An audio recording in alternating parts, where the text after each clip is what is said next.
Alright, good morning everyone. This is Matt with the Classic Bikes, choppers, cruisers, cool stuff.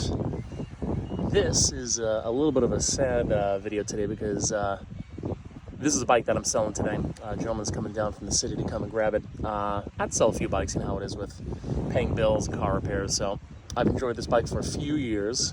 It is a 1998 Roadmaster. It's a tribute bike, if you will, or reproduction. And these are for the 1958 bike that came out. And there's a lot of similarities, one of which is the frame. It's still made was still made at the time in Cleveland. Okay, you can see the Cleveland Welding Works decals on there. That was still tooled in the same area. But a lot of the other parts, of course, were made overseas. This particular bike has a Springer in the front that's very, very active. It feels like you're kind of on a mattress. It's very, very cushy. But most of the specs are pretty much close to what you would have expected to see in 1958 with a few things that I added on, like the reflectors in the back. I put a little bit of detail on that nice low rear fender. The pedals need to get replaced. I liked kind of the black, white, and red. So I took the saddle and replaced it with a newer one, put some streamers on it, stuff like that. Some, of course, dice valve caps. But there's a couple of interesting features that a lot of people don't know about this bike. It does have a working horn. This one has the batteries out because I didn't want to forget them in there and then have them leak.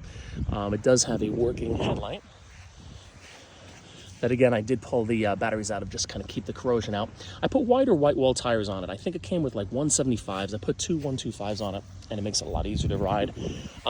This bike, for some reason, gave me a little bit of a hard time in the bottom bracket. I could never get it really set up right where it wasn't either lagging or slowing down or loosening itself as I rode. But everything's been sorted out with it, and the new buyer is going to be very happy. The original ones had slightly different coloring and tanks. I think they're very, very close though. The luxury liner part over here in the decal is not painted on like the original one was. I did have at one point a 57-58 pleasure liner, and that was a really cool bike. It was kind of like a tuxedo, black, red, and black, black, white, and red. That was really kind of eye-catching and really neat. But one of the features that people don't know about is actually with the tail light.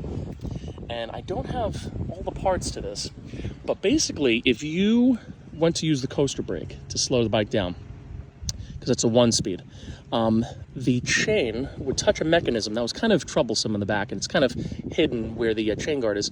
It would actually touch this little contact that would make the tail light up when you braked, and it was very, very cool. It never worked right unless it was really a brand new out-of-the-box bike.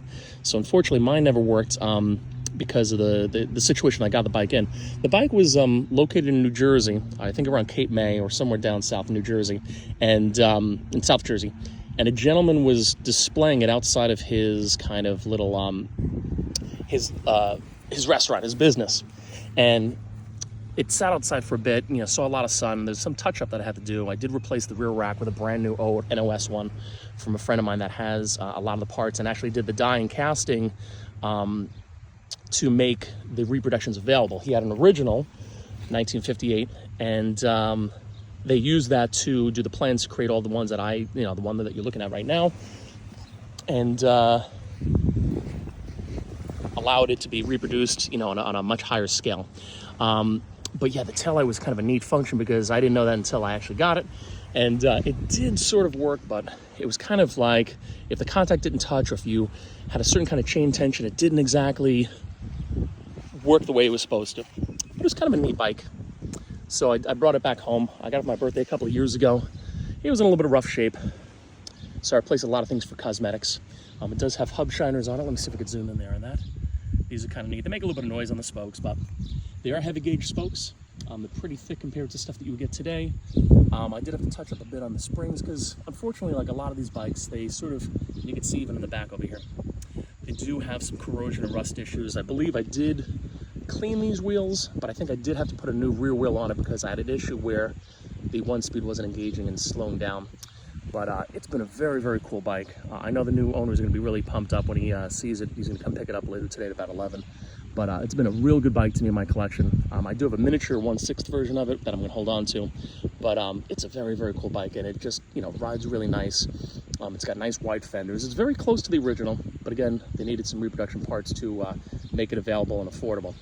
So this is Matt signing off with the 1998 Roadmaster. It's a single-speed tribute bike reproduction from the 1958 or 1948, excuse me, I said that wrong. It was a 1948, and they redid it in 98 as a 50th anniversary. So yes, 48, not 58.